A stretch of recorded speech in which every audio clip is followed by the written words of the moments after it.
Everybody's got this sheet, right? Go ahead and do that first thing right there. Do that first thing. Maybe hands off your calculators or whatever you use as a calculator. Huh? Sweet. If you know them, you don't have to put them down. You just know them, so you're good.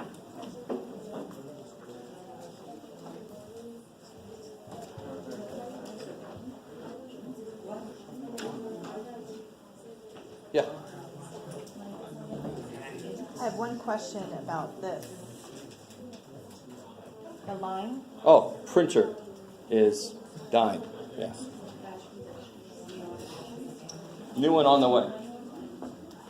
All right. Hopefully you didn't murder it. Sometimes I want to.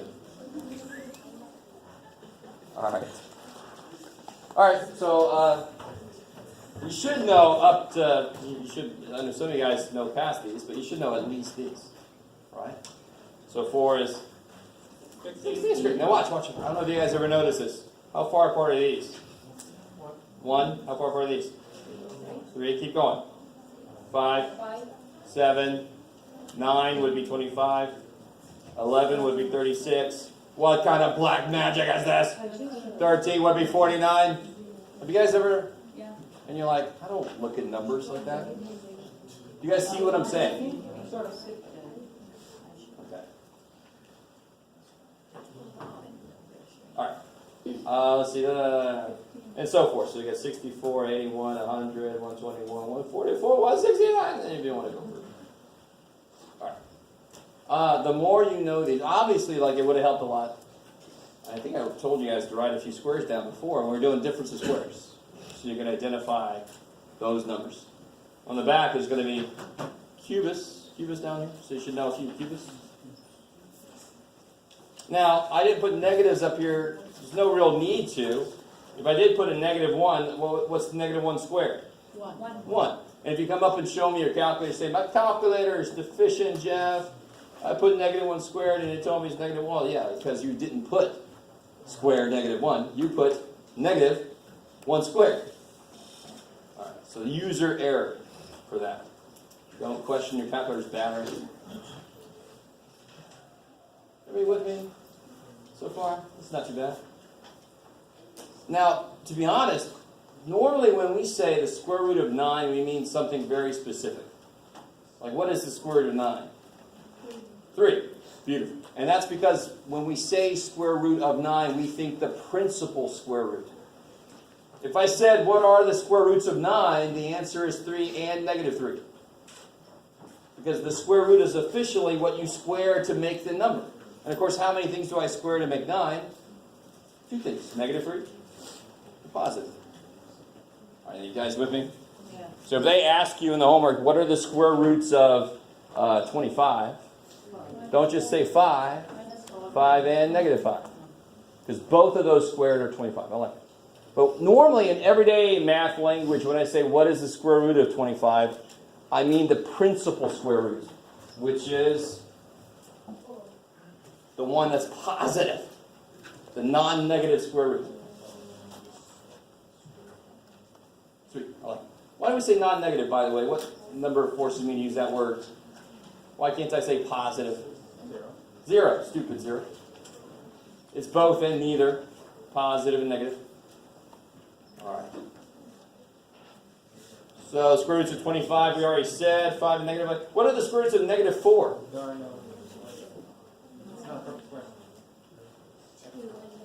I like it.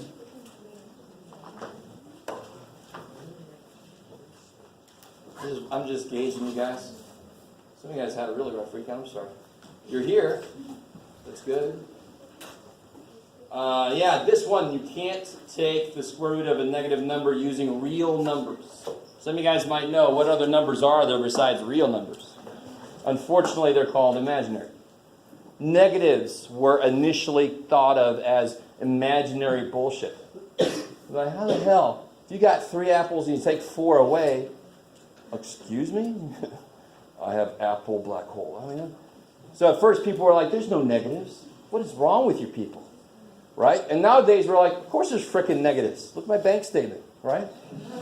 There, it's the black hole of money, you know?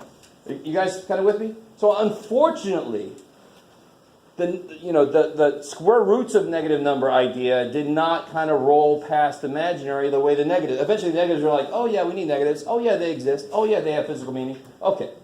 But the square root of negative numbers is sort of like, they suck. Oh wait, they don't suck, but it's shit. It's too late to change the name.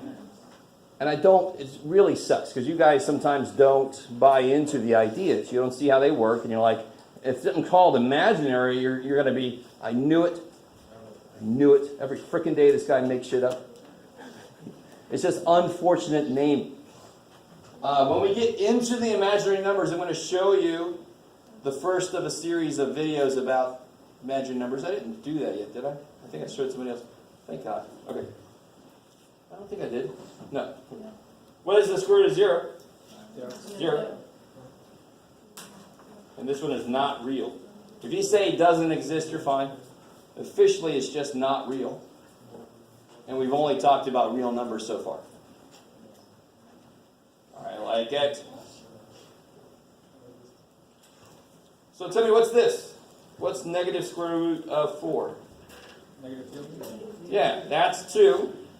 And then you just put a negative on it. Don't confuse that with this.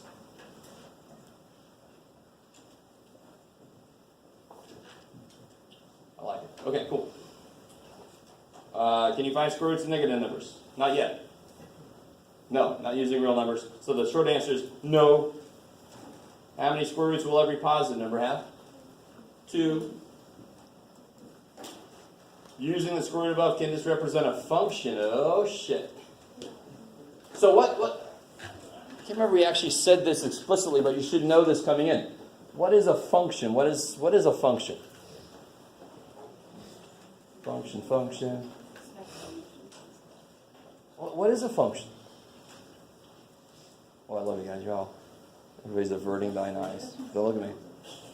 It's more than that. So officially, a function is, let me see if I got some space to write on. I'm going to steal this person's notebook. Oh, look at all this paper. Oh, so nice. I got paper. Oh, thank you, past person. Okay. Leave it there. Never going to happen.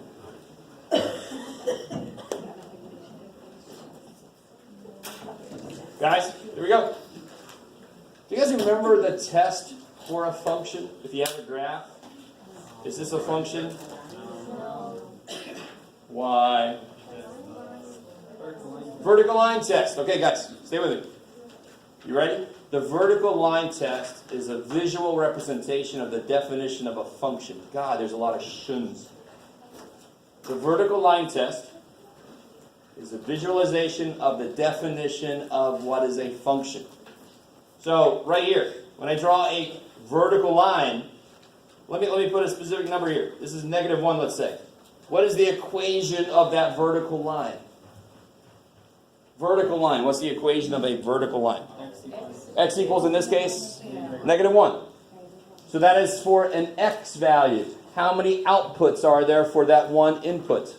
2. So that's sort of like me throwing a ball and saying 2 seconds later, where's the ball? And somebody says 20 feet in the air and 5 feet below the ground. So that's what that picture's saying. It's like right here it's saying it's here and it's here, Jeff. I'm like, what happened to that ball? Somebody sliced it in half, I don't know. Just flying samurai going on. So I'm not going to teach this to you because you're supposed to come in knowing this, but a function has to have a physical meaning. Like if I ask you, where were you the night of June 12th, 19, some of you guys are like, 1999? I was being born. Shut up. Don't tell me I guessed somebody's birthday. That would freak me out. What? Is that your birthday? Exactly? I'm older than that. That's freaking me out. Okay, I can't do that with lottery numbers. What the hell? If I ask you, where were you 3 weeks ago, you can't tell me, well, I was at the convenience store, and I was, no. What? Who are you? Do you have that thing from Harry Potter, the time thing? No. All right, so a function is one where For every x, oh God, here's the definition. For every x, there is only one y. That is the quick way to say it. For every element in the domain, there is only one corresponding element in the range. That's another way to say that more formally. But why? You just say for every x, for every input, there's only one output. If you ever watched Highlander, I always think about there could be only one. Nobody's ever watched Highlander before. There we go. All right, thank you. Oh, my references are just dead. All right. Okay, that is a function. So tell me, the way that we have this, for an input of 25, is there only one output? No. So what we want to do is we want to define it in such a way that it is a function. And if we do this way, the principal square root. So if I ask you what is the square root of 25, straight up, what is the square root of 25? It's just 5. So that is a function. It's only got one output. So if we define the square root, the principal square root, to mean the positive root or the non-negative root, that's a function. So when you see the symbol, that's what it means. That symbol means just the positive root. We know there's 2 most of the time, but we want just the positive. What if I want the negative one? Well, I put a freaking negative on it, and then I get the negative root.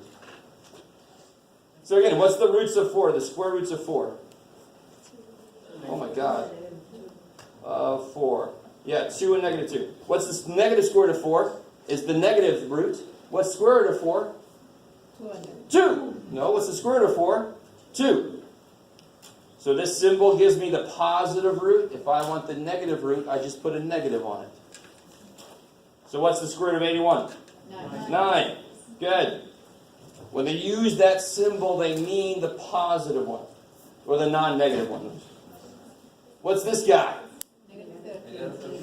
Yes. Square root of 169, 13, and then you put a negative on it. This one again, my God, what do they want from me? No real. All right, you guys do these ones, if you haven't already. 4, 5, 6. Number 4 is no real number. Exactly. Good. Now do 5 and 6. Done.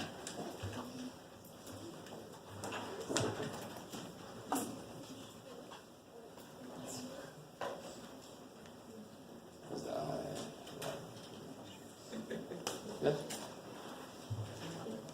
That's like the one thing I could say. So what's number 4? Not real. What's number 5? 0. Because 0 times 0 is 0. And what about number 6? Yeah, the square root of 9 is 3. Over square root of 16 is 4. So when you see the square root of a fraction, it's really just 2 problems in one. Is that cool? I went a little fast through that because you shouldn't come in knowing something about square roots. I'm hoping. All right, how are we doing? Yes? No. Again, remind me. If I said, what are the square roots of 9 over 16, what would the answer be? What are the square roots of 9 over 16? 3/4 and? Negative 3/4. Why is that one just the positive one? Because I used... What did I use to mean I just wanted the positive one? I used the symbol. This symbol means, the square root symbol, sorry. The square root symbol means the positive root only, please. All right, so why don't you guys, is that cool? Yes. Okay. Oh, real quick, oh boy, all right.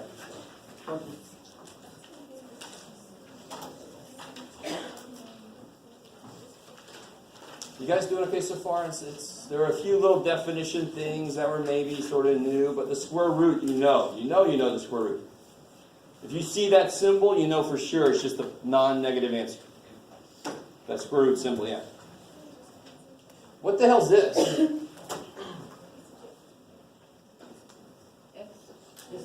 It's It's not just x, because what could x be? What can a square root not be? What's the only answer? A square root can't. What kind of number can a square root not be? Negative. What could x be? Negative. What do we have that covers our ass to make things always positive? What always makes things positive? Absolute value. So let's try this again. What's the square root of x squared? Absolute value of x. Holy shit.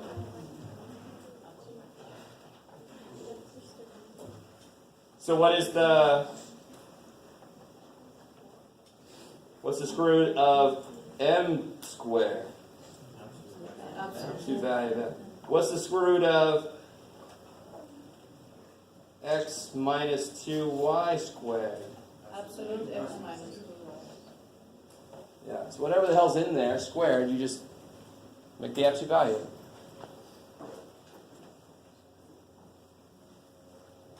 Alright. What about number 10? What do you think about number 10 there?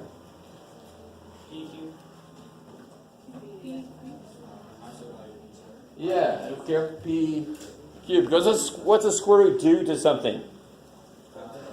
Cuts it in half, right? I like it. And eventually we're going to rewrite roots as powers. Because when I say cut it in half, I don't mean like if you cut 8 in half, you get 4. How do we mean cut in half? Using what operation? So what's the square root of 9? 3. Why? 3 times 3. I cut it in half multiplicatively. You guys understand? Yeah. So you got to be careful. When I say cut in half, be careful what I mean. When I'm talking about roots, I'm talking about cutting in half multiplicatively. Sort of like we took a difference of squares and we cut them in half.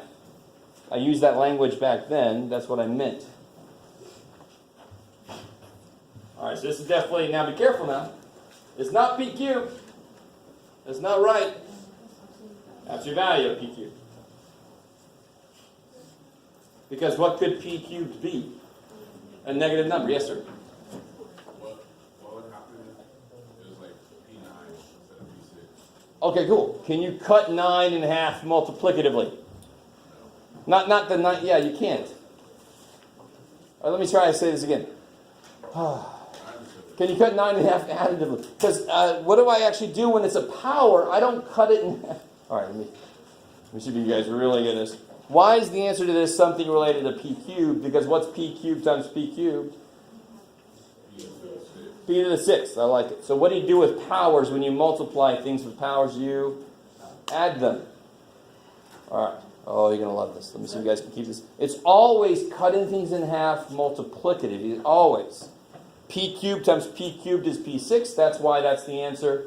Absolute value just to cover our ass in case it's negative. Everybody with that? So his question is, what if it was the square root of p to the 9th? Yes, sir? I think it's p then little square thing, like p to the power 4, then inside of it just p. Nope. I appreciate the try. What if it was square root of p to the 10th? P to the 5th, absolute value, right? Because I can cut 10 in half. I like it. But 9, not really. I can say it's p to the 4.5. We don't even know what that means yet. So officially, they're not going to give that one to you yet. Because you can't cut that power in half. Right? Now, we are going to do something. Oh, Mark, you might have just said this, and I totally blew you off. We are going to learn how to break that up and simplify it, but we're not there yet. But in terms of what we're doing right now, I can't rewrite that as p to a power and be done with it. Not nicely, anyway. What about this one? Absolute and powerful. I love that I made you guys so fearful. Can m to the 4th be negative? If I'm using real numbers, can m to the 4th be negative? No. Again, guys. If I multiply any two numbers together 4 times, I mean any number by itself 4 times, so like if I did 3 times 3 times 3 times 3, it's obviously positive. If I did negative 3 times negative 3 times negative 3 times negative 3, all the positives kill each other. Anything to an even power comes out positive, any real number. Imaginary numbers do other things. You guys with me? So even numbers always have to have a positive output. That's why square roots are so flaky. They're like, I can't handle it if the inside's negative. Odd roots, the answer comes out the same as what it was. We're going to get there eventually. So if you put absolute value, I'm not going to take points off. I'm just going to say that's not necessary. Guys, you look totally interested in this. You're going to face this way, maybe write the notes. That'd be awesome. So number 12. Oh, I got called out. Shit, yeah. Why is it just x plus 2? What's going on? Well, what could x plus 2 be? Oh, it says this, doesn't it? Oh, I didn't want to do. Why would they say that right after this? Cross that out. It's bullshit. What do I need on this? Absolute. Yeah. That's just dumb. Right after I talked about this, why would they give me mine? I'll deal with it. So there will be some problems in the homework that says assume the inside, which is officially called the radicand. I'm not going to worry about that. Assume the inside was not made with any negatives, so that then you don't need the absolute value. Because there'll just be too much to kind of keep track of then. Here. I want you guys to fill in this table and try to graph this. We're going to try to graph what the square root looks like. Just fill in this table. Maybe one of them is not doable.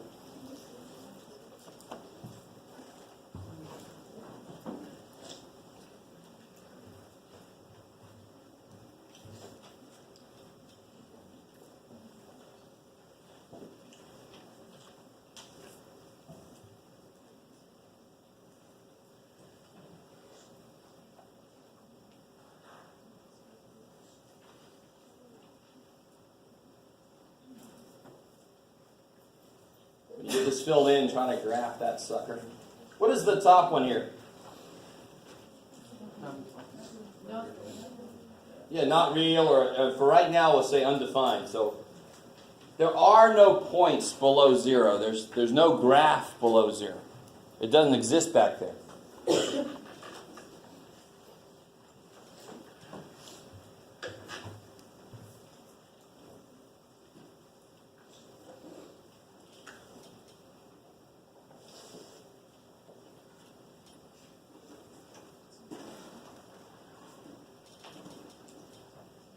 It shouldn't be too evil.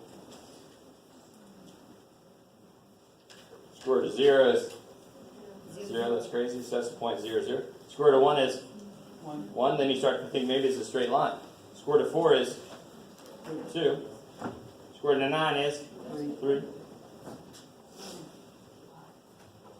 So then they got 0, 0, 1, 1, 4, 2, 9, 3. Does that look like, if you go like this, does that look like part of something else? You guys see what I'm saying? If you go like this, there you go, some of you guys are doing it. So maybe I'll just do this. That looks like half of a parabola. Looks like a parabola that fell over, but it should make sense that a square root graph is related to the squared graph because square roots are related to squares. They are what's called inverses of each other. One undoes what the other one does. What's 7 squared? 49. So it takes 7 to 49. What's the square root of 49? 7. So it undoes what the other one does. So the graph is going to represent that also. The graphs will be related. When we get to inverse functions, we'll talk about how the graphs are related. But that does look like a parabola. Had a rough night, fell over, and lost the bottom half. I don't know. I went a little too far. I didn't think ahead. That's when the paparazzi shows up.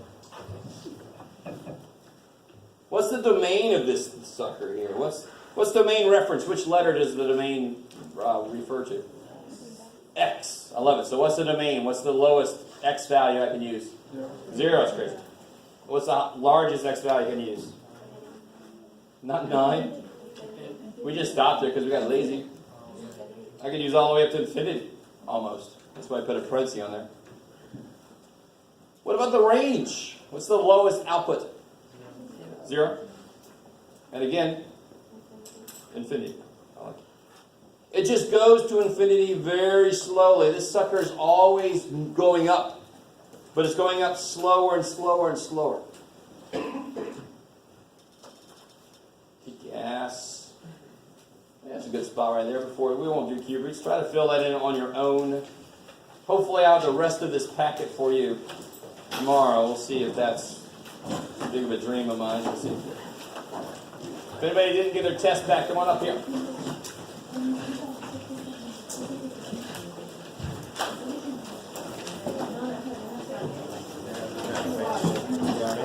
About it yet, but I just want, when you're using imaginary numbers, is that I basically a placeholder for -1? No, the I is the square root of -1. You want to hear something really cool? Watch. When you multiply by a negative, if you multiply 1 by -1, it's a 180-degree turn. Okay. When I do by I, it actually turns to here. There's like a real axis and an imaginary axis. Okay. It's kind of cool. So a square root represents a half turn. It's kind of crazy. And that might be too much, but yeah. So I is its own thing. How would you graph it on a thing? You can't. You would need a whole other axis, which they actually show in the video I'm eventually going to show you guys. We need, in fact, imaginary numbers should have been called lateral numbers. So does it make Because it like the a x-axis has another axis coming off of it, and the y-axis has another axis coming off of it. Oh, okay. We only look at the real slice. We only do one slice of anything. There's like a whole, and it's actually too many dimensions to graph, but everything's got more dimensions to it, imaginary dimensions that we don't look at. So like we'd have to add another dimension then in order to be able to graph it? Yeah, and no, the way we do it is we use color. Oh, okay. Like the blacker it is, the more imaginary, and then the lighter it is, the less imaginary. So you see these colorful graphs, they're called fractals, and they're like, when you see the little parts that look really dark, that means that's getting imaginary, and you see the ones that go lighter, that means they're going more real. So it's kind of we can capture that distance away from the real plane by color, using colors. Yeah, it's kind of weird. Oh, did you not get your... What's your name? Ah! You're up here.